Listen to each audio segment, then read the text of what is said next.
옛날 어느 마을에 아주 가난한 영선이라는 선비가 살고 있었습니다. 영선이는 글공부도 포기하고 열심히 일을 하였는데도 도무지 살림살이가 나아질 생각을 하지 않았습니다. 아, 제발 우리 가족 좀 살림살이가 먹고 살 걱정만 없게 되었으면 좋겠다. 영선이는 하늘에 대고 빌었습니다. 그런데 하루는 아내가 배를 짜서 장에 갖다 팔아오라고 하였습니다. 그래서 배를 가지고 장으로 갔습니다. 영선이는 생전 사람들 앞에서 말을 해본 적이 별로 없기 때문에 무척 부끄러웠습니다. 배 사세요, 배 사세요. 목소리도 모기처럼 나왔습니다. 아우, 선비 체면에 이게 뭐람. 영선이는 그렇게 간신히 목소리를 내며 배를 팔았습니다. 어머나 세상에, 이 배가 아주 고급스럽다. 그때 마침 지나가던 아낙네가 영선이가 팔고 있는 배를 보면서 말했습니다. 다행히 솜씨 좋은 부인이 짠 배는 금세 아낙들에게 인기가 많아졌습니다. 아이고, 이 배 좀 봐봐. 이야, 정말 좋은 배다. 그렇게 영선이는 가져간 배를 잘 팔고 제법 큰 돈을 받게 되었습니다. 세상에, 이렇게 많은 돈을 가지고 길을 다니는 것이 처음인데 이걸 잃어버리면 어쩌지? 영선이는 허리춤에 단단히 돈이 든 주머니를 채웠습니다. 그 돈을 가지고 집에 오는데 길가에 웬 늙은이가 구걸을 하고 있었습니다. 영선이는 그런 늙은이를 보며 마음이 복잡해졌습니다. 아, 이런. 나도 가난하게 살지만 불쌍한 늙은이가 저리 힘들게 구걸을 하는 걸 보니 그냥 지나치기가 힘들구나. 아, 돈은 다음에 또 벌면 되지. 그러더니 영선이는 자신이 가진 돈 주머니를 그 늙은이에게 모두 주었습니다. 그리고 돌아서서 집으로 가려는데 늙은이가 영선이를 불러 세웠습니다. 그러고는 하는 말이 이렇게 큰 돈을 그냥 받을 수 없으니 조그마한 보답을 하겠소이다. 내가 점을 좀 칠 줄 아니 점 꽤나 받아가시오. 하였습니다. 오, 정말이십니까? 그럼 한번 봐주시오. 그렇게 늙은이가 점을 쳤습니다. 그런데 나온 점괘가 딱 3마디였습니다. 그 3마디는 위태롭거든 가지 마라. 무섭거든 춤을 춰라. 반가워하거든 설설 기어라였습니다. 허허, 고맙습니다. 참 특이한 점괘로군요. 영선이는 그저 헛웃으며 넘기고 집으로 발길을 돌렸습니다. 이 새 점괘를 잊지 마시오. 늙은이가 그런 영선이의 뒤에다가 외쳤습니다. 그런데 영선이는 배판 돈을 몽땅 적선해버렸으니 수중에 돈이 한 푼도 없었습니다. 마누라가 고생해서 배를 짠 돈을 몽땅 져버렸으니 이대로 돌아가면 마누라 볼 면목이 없구만. 일을 어쩐다. 이대로 돌아가긴 참 뭐한데. 그제서야 영선이는 집에 가서 부인을 볼 걱정에 걸음을 쉽사리 뗄 수가 없었습니다. 에잇, 일단 좀 주변을 돌아다니다 보면 무슨 좋은 생각이 나겠지. 영선이는 그렇게 집에도 못 가고 근처를 배회하고 있었습니다. 그렇게 영선이가 하염없이 걷다 보니 웬 큰 강이 앞을 가로막았습니다. 영선이의 앞에는 마침 나룻배가 하나 있었습니다. 영선이는 그 나룻배를 보며 생각했습니다. 그래, 어차피 집에 가면 구박받느라 편히 있지도 못할 텐데 여기서라도 느긋하게 해보고 싶은 걸 해보자. 날도 좋은데 나룻배 한 번 정도는 괜찮잖아. 그렇게 영선이는 나룻배를 타게 되었습니다. 혹시 배를 타고 다니면 뭔가 번뜩이는 생각이 떠오르지 않을까나? 그렇게 생각하며 영선이는 나룻배에 올라앉았는데 뱃사공이 사람을 많이 모아서 떠난다고 기다렸습니다. 그리고 사람이 다 나룻배에 오르자 나룻배가 출발을 하려고 하였습니다. 그런데 배가 좀 이상했습니다. 아니, 이거 가만 보니 배에 사람이 너무 많이 타서 아무래도 위태위태하군. 영선이는 그때 갑자기 점괘가 생각났습니다. 위태롭거든 가지 마라. 아, 위태로우면 가지 말라고 하였지. 그래, 갑자기 무슨 나룻배야. 넘어갈 뻔했다. 그렇게 생각하고 영선이는 그냥 나룻배에서 내려버렸습니다. 그렇게 영선이가 내린 나룻배는 강으로 떠났습니다. 그런데 배가 강 한가운데쯤 들어가니 갑자기 돌풍이 불기 시작했습니다. 그 바람에 배가 기우뚱기우뚱 하더니 그만 뒤집어버리고 말았습니다. 결국 그 나룻배에 탄 사람들은 모두 물에 빠져 죽게 되었습니다. 세상에, 저 배를 탔으면 큰일 날 뻔했다. 이럴 수가? 점괘가 정말 맞는 건가? 휴, 다행이다. 그렇게 목숨을 건진 영선이는 다시 걷기 시작했습니다. 목숨을 건졌다는 생각에 정신없이 걷다 보니 이번에는 웬 산으로 들어가게 되었습니다. 그런데 어느새 날이 저물었습니다. 첩첩산 중에 날까지 저물었으니 큰일이었습니다. 주변에는 잠시 쉬어갈 집이나 절도 보이지 않았습니다. 마침 영선이가 가던 길에 동굴이 하나 있었습니다. 아, 저 동굴에 들어가서 잠을 자면 되겠구나 하고 그 굴로 들어섰습니다. 제법 아늑한 곳이 괜찮은데? 영선이는 혼잣말을 하며 굴 안에서 몸을 뉘었는데 옆에 뭔가가 보였습니다. 오, 이건 뭐지? 이건, 해골이다. 영선이 바로 옆에는 누워있는 해골이 있었습니다. 영선이는 벌떡 일어나서 주변을 다시 살폈습니다. 아까는 어두워서 보이지도 않았었는데 주변에 온갖 사람뼈들이 널려 있었습니다. 그런데 동굴 저 안에서부터 쿵쿵하는 소리가 들리더니 무시무시한 괴물이 쿵쿵 걸어왔습니다. 키는 영선이보다 2배는 더 되어 보이는 것이 눈을 부릅뜨고 오는데 낯빛은 뻘겋고 눈에 불이 철철 흐르는 것이 아주 흉하게 생긴 괴물이었습니다. 영선이는 정신을 잃지 않은 게 다행이었습니다. 그저 무서워서 벌벌 떨다가 가만히 생각해보니 점괘가 생각났습니다. 무서우면 춤을 춰라. 지금 엄청 무서운데 춤을 춰야 하나? 그런데 아까도 점괘 덕분에 목숨을 구했잖아. 에라 모르겠다.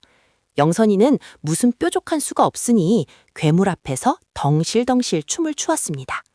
다리는 후들후들 떨리고 얼굴은 공포에 일그러졌지만 머릿속으로 덩기덕 쿵더러러 장단을 외치며 몸을 흔들었습니다.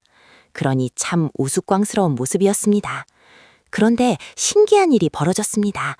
영선이가 춤을 추는 모습을 본 괴물이 하하하 하고 웃더니 몸뚱이가 점점 줄어들기 시작한 것입니다. 몸집이 점점 줄어들어 드디어 보통 사람만해졌습니다. 낯빛도 시뻘겋던 것이 보통 얼굴색으로 돌아오고 눈빛도 불처럼 활활 타오르던 것이 아주 순해졌습니다. 그렇게 변하더니 그냥 얌전한 젊은이의 얼굴이 되었습니다. 괴물이었던 그 젊은이는 영선이의 앞에서 예를 차리고 말했습니다. 나는 본래 하늘에서 옥황궁을 지키는 문직이었는데 죄를 많이 지어서 상제님이 나를 흉측한 괴물로 만드셨소. 그런 다음 이 동굴에 가두고 나가지 못하게 귀양을 보내셨지요. 그러고는 상제님께서 누구든 내 놈 얼굴을 보고 춤추는 사람이 있으면 죄가 풀리고 원래대로 돌아갈 수 있을 것이다 하셨는데 그동안 수많은 사람이 이 동굴에 들어와도 나를 보면 기절초풍을 하고 죽어 도무지 다시 돌아갈 수가 없었습니다. 그런데 오늘에야 당신이 춤을 춘 덕분에 죄를 씻고 하늘로 올라가게 되었어. 그 보답을 하고 싶으니 소원이 있으면 뭐든 말해보시오. 아니 그랬군요. 저는 다른 소원은 없고 그저 우리 가족 먹고 살 걱정 없게 사는 것이 소원입니다. 그러자 다시 젊은이가 말했습니다. 그렇다면 이 산 꼭대기에 올라가서 있는 바위 중에 동쪽으로 2번째 바위 아래를 살펴보시오. 동쪽으로 2번째 바위 아래 말이여. 영선이가 다시 붙자 젊은이는 고개를 끄덕이더니 갑자기 몸에서 환한 빛을 내뿜으며 주변의 구름이 자욱해지면서 순식간에 사라져 버렸습니다. 하하, 점괘 덕분에 또 목숨을 건졌구다. 영선이는 지금은 너무 어두워 산 꼭대기로 갈 수 없으니 오늘 밤은 여기서 자고 다음 날이 되어 산 꼭대기에 올라가 보았습니다. 아니, 정말로 산 꼭대기에 바위가 여러 개 있구나. 동쪽에서 2번째 바위랬지? 영선이는 동쪽에서 2번째 바위를 찾아 그 아래를 살펴보았습니다. 아니, 이곳들은 다 산삼이 아닌가? 그것도 이게 다 몇 개야? 수십 뿌리는 좋게 되겠네. 그곳은 산삼밭이었고 그 아래에 수많은 귀한 산삼들이 있었습니다.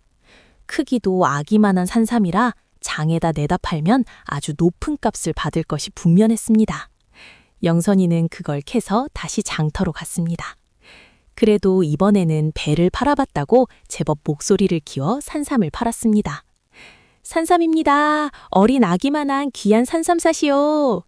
산삼은 아주 귀한 물건이었기에 사람들이 금세 모여들었습니다. 어디 보시오. 이야, 세상에 이리 큰 산삼을 어디서 캔 것이오? 내가 사겠어. 놔주시오. 아니요, 내가 돈을 2배로 주겠어. 놔주시오. 영선이가 가져온 산삼은 부르는 게 값이었습니다.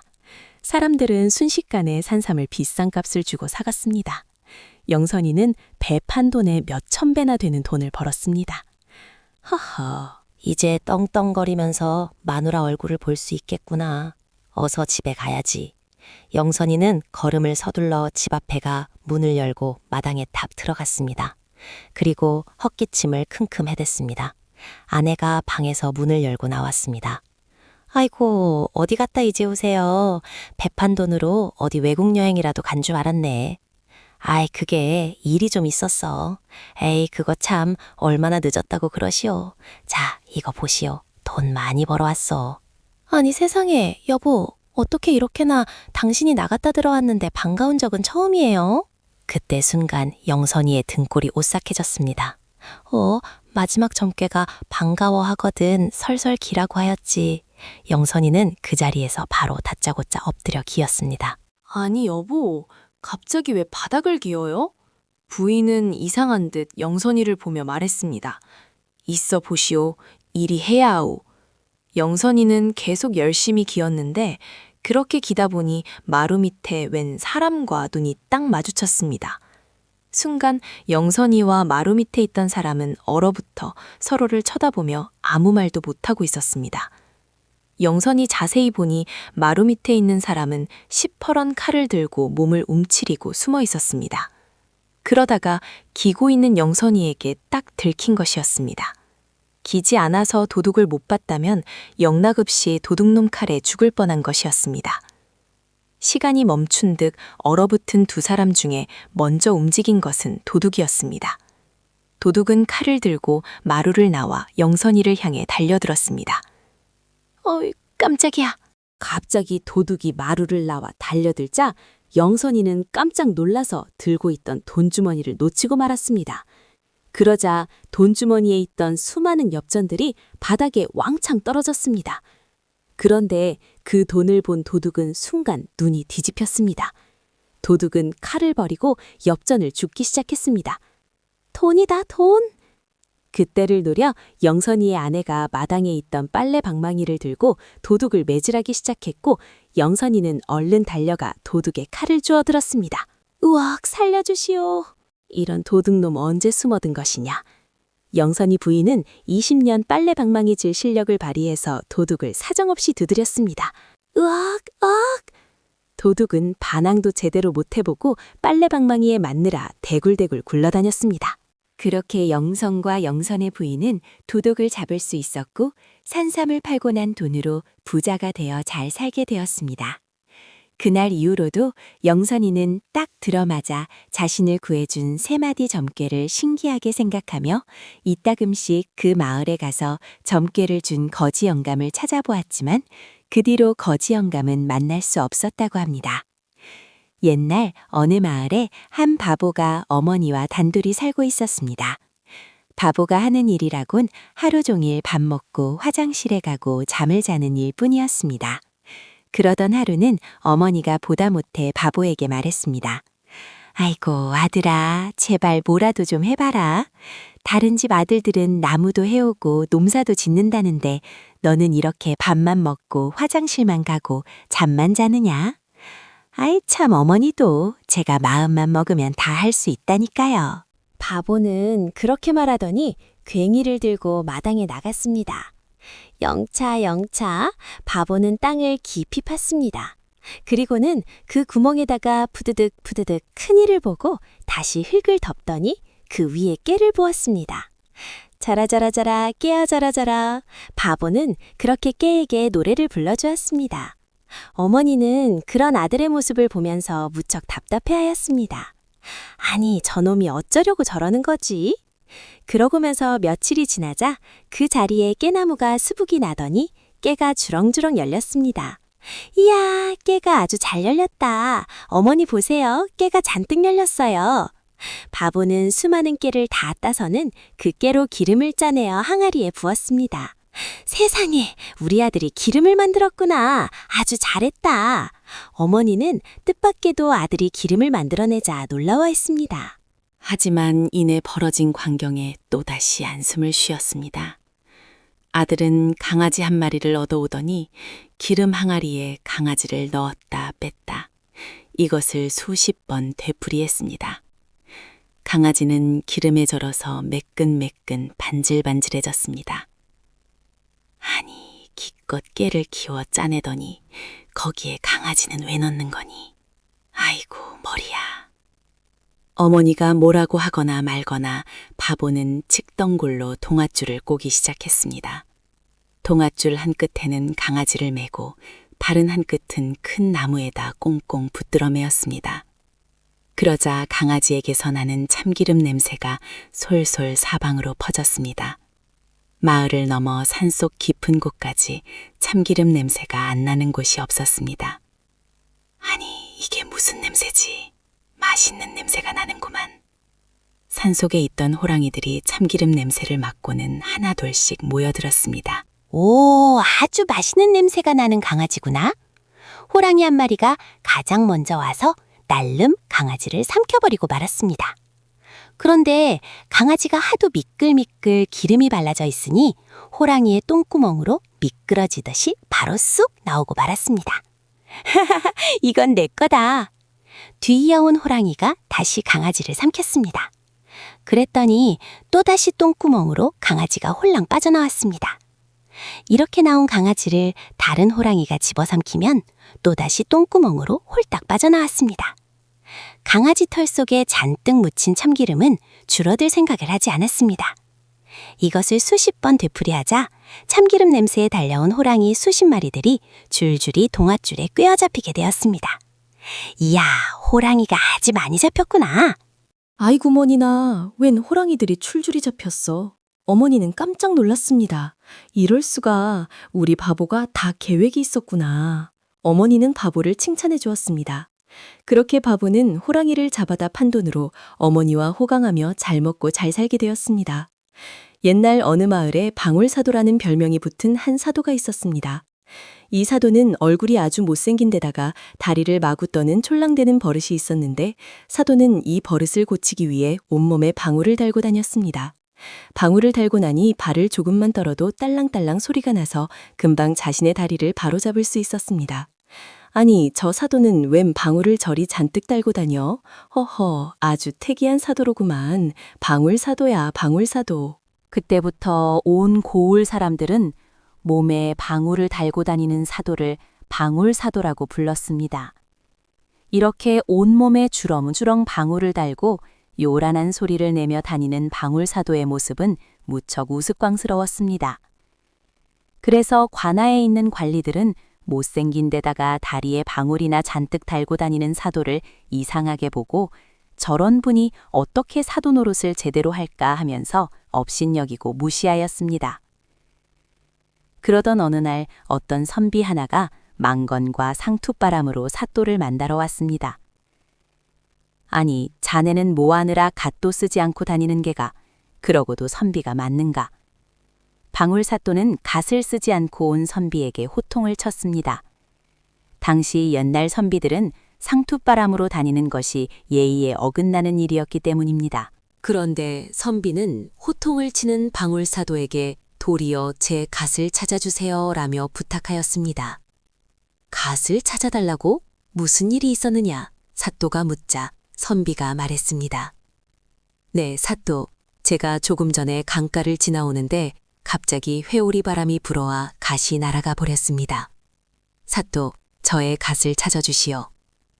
방울사또는 어이가 없었습니다. 아니, 이놈이 무슨 소리를 하는 것이냐? 네가 잃어버린 것을 왜 나에게 찾아달라 하느냐? 그러자 선비가 비아냥거리며 말했습니다. 아니, 사또, 방울을 달고 다니시느라 갓 찾으실 엄두가 안 나시나 봅니다.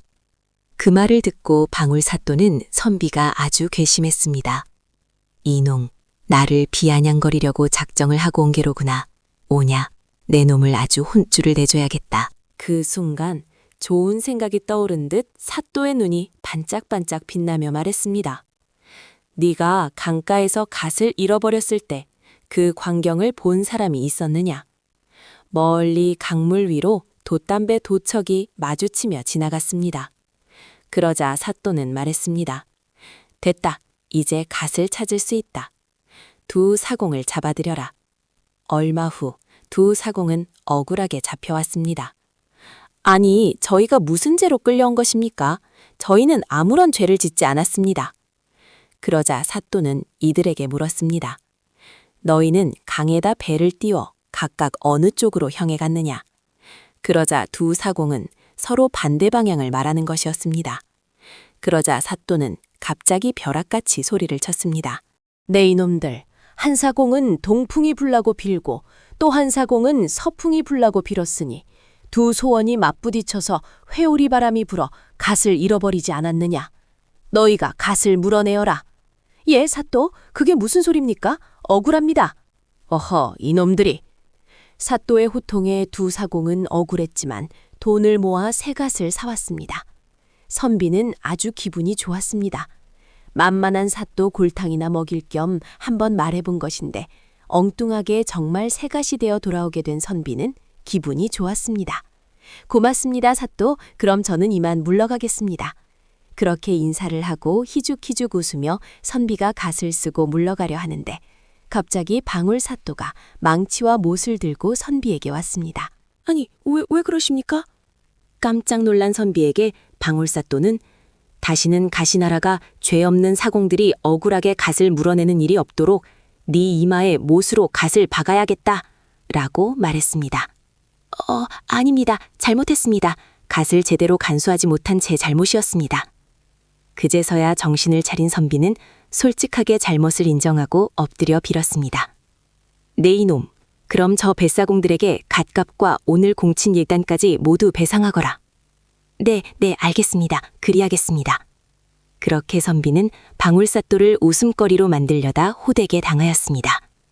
사람들은 방울사또의 훌륭한 판결에 감탄하였습니다. 옛날 어느 마을에 이상한 할아버지가 나타났습니다. 할아버지는 집집마다 기웃거리며 이 늙은이에게 먹을 것 좀 주시구려 하고 구걸하고 다녔습니다. 하지만 마을 사람들은 할아버지를 경계하며 아무도 먹을 것을 주지 않았습니다. 누군지도 모르는 이상한 할아버지에게 먹을 것을 줄 수는 없지. 모진 마을 사람들은 할아버지를 매정하게 대했습니다. 하는 수 없이 할아버지는 배고픔을 참고 먼 길을 떠나야만 했습니다. 그런데 그때 한 마음씨 착한 아주머니가 할아버지에게 먹을 것을 나누어 주었습니다. 할아버지, 저희도 가난해서 많이 드릴 수는 없지만 이거라도 좀 드세요. 세상에 이렇게 착한 분을 보았나. 정말 고맙습니다. 할아버지는 착한 아주머니의 마음씨에 크게 감동하며 몇 번이고 고맙다고 말했습니다. 그리고 먹을 것을 나누어 준 아주머니에게 짚을 둥글게 엮어 그릇을 하나 만들어 주었습니다. 뭔가 묵직한 그릇을 이상하게 생각한 아주머니는 할아버지가 간 뒤에 뚜껑을 열어보았습니다. 그런데 그 안에는 금은보화가 들어있었습니다. 한편 아주머니의 소식을 들은 욕심 많고 못된 부자도 금은보화를 얻기 위해 할아버지를 찾아다니기 시작했습니다. 그리고 곧 할아버지를 만나게 되었습니다. 이보시오 영감. 아유, 한참 찾았네. 잘 만났소. 배가 고프시다며 이것들을 먹고 나에게도 그릇을 주시오. 할아버지는 한눈에 부자가 나쁜 마음을 품고 있는 것을 알았습니다. 이번에도 부자에게 지프로 된 그릇을 만들어 주었습니다. 부자가 신이 나서 그릇을 열어보았는데 그 안에는 금은보화 대신 개똥이 잔뜩 들어 있었습니다. 부자는 화가 나서 개똥을 땅에 내팽개쳐버렸습니다. 그러자 개똥이 떨어진 땅에서 노란 꽃이 피어나기 시작했습니다. 개똥도 나눠주기 아깝다고 생각하는 사람은 개똥이나 잔뜩 가져야지. 할아버지는 껄껄 웃으며 멀리 사라졌습니다. 이때 개똥에서 피어난 노란 꽃이 바로 봄을 알리는 노란 개나리꽃이라고 합니다. 옛날 산골마을 어느 집에 한 총각이 홀어머니를 모시고 살고 있었습니다. 이 총각은 열심히 나무를 베어다가 장에 내다 팔아 필요한 돈을 마련하며 근근히 살아갔습니다. 가난했지만 이 총각은 열심히 살아갔고 성격도 훌륭한 효자였습니다. 늙으신 어머니가 행여 추울세라 시장할세라 온갖 정성을 다해 어머니를 극진히 모셨습니다. 하루는 총각이 나무를 잔뜩 해서 지게에 짊어지고 장에 갔습니다. 장에서 나무를 팔아 저녁을 해먹을 음식들과 몇몇 옷가지들을 사서 집으로 돌아오는 길이었는데 그날따라 일이 늦어져서 그만 해가 지고 어두워지기 시작했습니다. 어이구 이런 벌써 날이 저물었구만. 지금쯤 어머니가 얼마나 기다리실까. 어서 가서 어머니 저녁상을 받으리고 새로 산 옷도 입혀드려야겠다. 총각은 열심히 걸음을 재촉하였습니다. 집으로 가기 위해서는 큰 고개를 하나 넘어야 하는데 그 고개를 다 넘을 무렵 갑자기 눈앞에 집채만한 호랑이 한 마리가 나타났습니다. 우와, 호랑이다. 총각은 놀라서 뒤로 나자빠졌습니다. 그런 총각을 바라보며 호랑이란 놈이 눈에 불을 켜고 슬금슬금 다가오는데 총각은 그만 다리가 후들후들 떨리고 정신이 오락가락하는 바람에 꼼짝을 할 수 없었습니다. 정신을 차린 뒤에는 호랑이가 아주 가까이 와 있었습니다. 이대로 일어서서 달아난다 해도 호랑이의 걸음을 이길 수 없는 거 아닌가? 이제 나는 꼼짝없이 죽은 목숨이구나. 아, 어머니. 총각이 정신을 가다듬고 가만히 생각해보니 자신이 죽는 것보다 늙으신 어머니가 혼자서 어떻게 살아갈지 더 걱정이 되었습니다. 에라 모르겠다. 안 되겠으니 빌어나 보자. 총각은 갑자기 넙죽 엎드려서는 호랑이에게 손을 싹싹 빌며 말했습니다.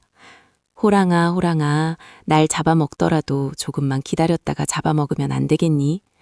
집에 계시는 어머니께 아직 인사라도 하게 해다오. 집에 늙으신 어머니께서 혼자 계신단다. 제발 내가 집에 가서 이 고기하고 새 옷을 어머니께 드리고 인사하고 도로 나올 터이니 그때 날 잡아먹으려무나. 이대로 내가 사라지면 늙으신 우리 어머니 어찌 되실지 걱정이다. 총각이 이렇게 빌자 슬금슬금 총각에게 다가오던 호랑이가 그 말을 알아들었는지 갑자기 걸음을 탁 멈추었습니다. 그러고는 한참 동안 가만히 있더니 다짜고짜 빙글 돌아앉았습니다. 그러더니 마치 자신의 등에 탈하는 듯한 신용을 하며 총각을 계속 쳐다보았습니다. 아니, 뭘 어떡하라는 거야? 내 등에 어필한 말이냐? 그랬더니 호랑이가 고개를 끄덕끄덕 하였습니다. 세상에 호랑이 등에 타다니. 총각은 이것이 꿈인지 생신지 모르게 호랑이 등에 엎였습니다. 그랬더니 호랑이가 어흥 하고 한번 크게 울더니 껑충껑충 뛰어 살같이 고개를 넘어갔습니다.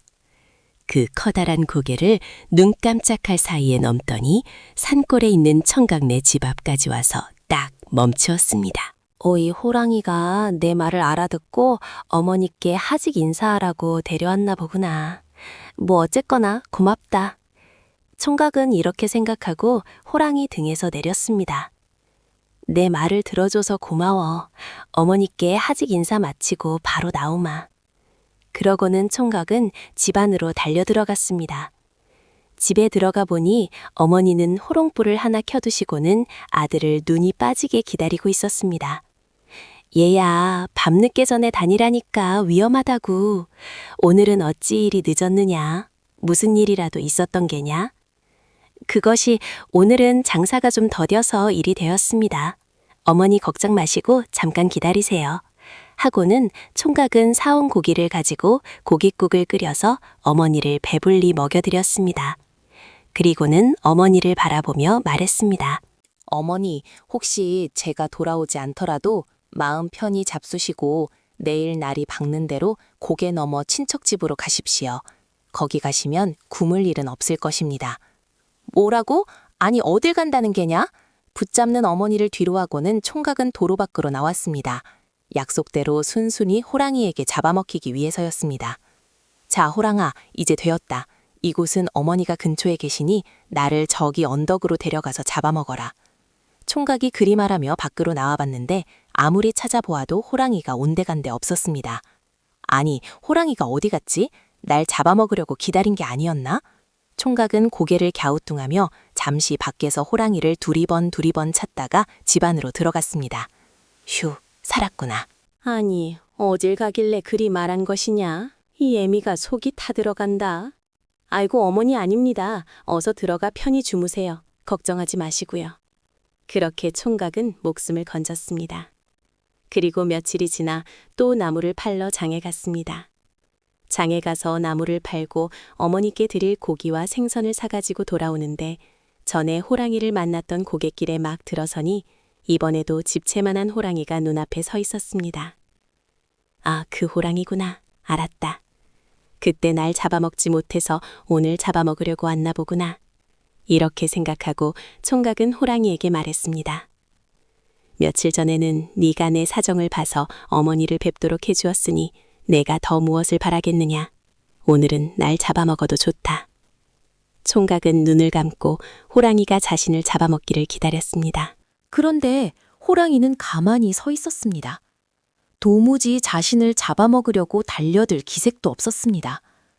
아니, 호랑아, 왜 그러느냐? 어서 날 잡아먹지 않고. 이미 모든 것을 포기한 총각은 호랑이에게 자신을 잡아먹으라고 재촉했습니다. 그런데 갑자기 호랑이가 전처럼 등을 돌리고 앉아서 또 등에 업히라는 신호를 보냈습니다. 또 내 등에 업히란 말이냐? 그래, 알았다. 어디 멀리 가서 날 잡아먹으려나 보구나. 총각은 그리 생각하며 호랑이 등에 업혔습니다. 호랑이는 총각을 등에 업고 나는 듯이 고개를 넘어 집 앞까지 가더니 멈췄습니다. 그리고는 총각을 내려주더니 호랑이는 펄쩍펄쩍 뛰어서 어디론가 가버렸습니다. 총각은 호랑이 덕분에 높은 고개를 눈 깜짝할 사이에 넘어오게 된 것입니다. 아니, 이 호랑이가 날 데려다 주려고 그런 것이구나. 세상에, 호랑이 등을 타고 집에 오다니 이런 고마운 일이 있나? 그 뒤로도 총각이 장에만 가면 호랑이가 고갯길에서 기다리고 있다가 총각을 등에 업고 집까지 데려다 주었습니다. 총각은 덕분에 아주 편하고 안전하게 장터와 집을 오갈 수 있게 되었습니다. 그리고 하루는 어김없이 나무를 팔러 장에 다녀오는 길에 늘 호랑이를 만났던 곳에 왔는데 호랑이가 보이지 않았습니다. 아니, 오늘은 웬일로 호랑이가 안 나와 있지? 무슨 일 있나? 늘 만나던 호랑이가 안 보이니 섭섭하기도 하고 걱정도 되었습니다. 어찌된 일인가 하고 혼자 고갯길을 오르다 보니 산속에 웬 사람들이 많이 모여 웅성거리고 있었습니다. 무슨 일이요? 뭔 일 있어? 총각이 물으며 사람들이 바라보고 있는 곳을 보니 웬 커다란 구덩이에 호랑이가 빠져서 오도가도 못하고 으르거리고 있었습니다. 아니, 이 호랑이는 나를 업어주려고 오는 길에 여기 구덩이에 빠지고 말았구나. 이럴 수가. 사람들은 구덩이 안에서 호랑이가 워낙 사납게 으르렁거리니 손을 쓰지는 못하고 웅성웅성 떠들며 구경만 하고 있었습니다. 그걸 보고 총각이 사람들에게 물었습니다. 여러분, 이 호랑이를 어찌할 셈입니까? 며칠 동안 가만히 두고 굶어 지쳐 제풀에 쓰러질 터이니 그때 가서 잡으려고 합니다. 지금은 너무 사나워서 뭘 어찌할 수가 없어요. 그러자 총각이 사람들에게 말했습니다. 그러지 말고 이 호랑이를 나에게 파십시오. 여러분에게 값은 후하게 쳐드리겠습니다. 그러면서 나무를 팔아 벌어놓은 돈을 모두 내놓으니 사람들이 돈을 받고 다들 물러갔습니다. 총각은 기다란 나뭇가지를 가지고 와서 호랑이를 구덩이에서 꺼내주었습니다. 아이고, 호랑아, 조심하지 그랬어. 자, 오늘은 고생했으니 날 태워다 주지 말고 어서 돌아가서 쉬어라. 그렇게 호랑이는 무사히 자신의 굴로 돌아갔습니다. 그런 일이 있은 뒤로도 호랑이가 총각을 업고 고개를 넘어 다녔는데 총각이 업혀오는 길에 두런두런 이야기를 하며 어머니가 홍시를 맞고 싶어 하신다 말하면 홍시가 많은 곳으로 총각을 업어가지고 어머니가 산딸기가 먹고 싶어 하신다 말하면 산딸기가 많은 곳으로 업고 가져왔습니다. 그렇게 호랑이도 총각을 살뜰히 좋아 효자 노릇을 하였습니다. 그렇게 총각은 호랑이와 친하게 지내며 어머니를 모시고 오래오래 잘 살았다고 합니다. 옛날 한 마을에 가난한 농부가 살고 있었습니다. 그 농부는 원인 모를 병에 걸린 지가 오래되었는데 돈이 없어서 제대로 치료도 받지 못하고 끙끙 앓고만 있었습니다. 더구나 이 농부가 일을 하지 않으면 가족들의 생활이 곤란해지기 때문에 농부는 아픈 몸을 이끌고 하루라도 일을 멈출 수가 없었습니다. 그러던 어느 날 농부는 고민 끝에 산속 깊은 곳 산신당에 올라가 기도를 드렸습니다. 산신령님, 제발 저희 가족들을 위해서라도 제 병이 낫도록 해주세요. 그렇게만 된다면 그 은혜에 꼭 보답하겠습니다. 그때였습니다. 산신당의 산신령 그림에서 목소리가 들려왔습니다. 가여운 농부야, 어쩌다가 그런 고약한 병까지 얻었는고.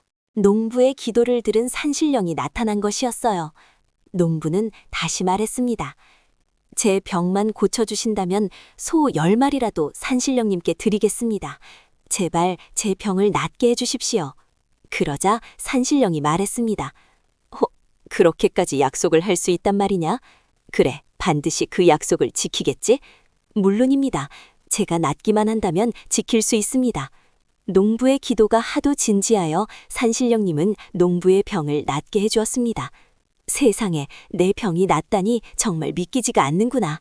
농부는 가벼워진 몸이 어색할 정도로 몸이 무척 건강해졌습니다. 하지만 농부는 신령님과의 약속을 지켜야 할 일이 걱정이었습니다. 1년을 열심히 일해야 겨우 소 한두 마리를 구할 수 있는데 어떻게 소 10마리를 얻을 수 있을까? 약속은 해놨지만 이거 큰일이구나. 그러다가 농부는 꾀를 내었습니다. 옳지, 이렇게 하자. 농부는 밀가루를 빚어 소 10마리를 만든 것이었습니다. 그리고 산신령과 약속한 곳으로 갔습니다. 산신령님, 약속대로 여기 소 10마리를 바칩니다. 하지만 산신령은 농부가 가져온 소를 보고 몹시 화가 났습니다. 하지만 산신령은 모르는 척 농부에게 이렇게 말했습니다. 오, 약속을 지키다니 참 기특하구나. 너의 정성에 감동하였으니 금화 10량을 주겠다. 내일 아침 이른 바닷가로 나가거라. 이럴 수가, 역시 나의 지혜는 대단해. 병도 고치고 금화까지 얻게 되다니. 이거야말로 경사로다, 경사야. 농부는 너무 기뻐서 잠도 못 자고 다음 날 아침 일찍 산신령이 이야기해 준 바닷가로 나갔습니다. 그러고는 금화가 어디 있을까? 농부는 두리번거리며 금화를 찾았습니다. 그때 바닷가에서 사람을 납치할 생각으로 숨어있던 해적들이 나타났습니다. 하하하, 이 녀석 이거 아주 건강하니 일을 잘하게 생겼구나. 이 녀석을 끌고 가라. 안 돼! 해적들은 농부를 배에 태운 뒤 먼 바다로 갔습니다. 해적들은 농부를 금화 10량에 하인으로 팔아버렸습니다.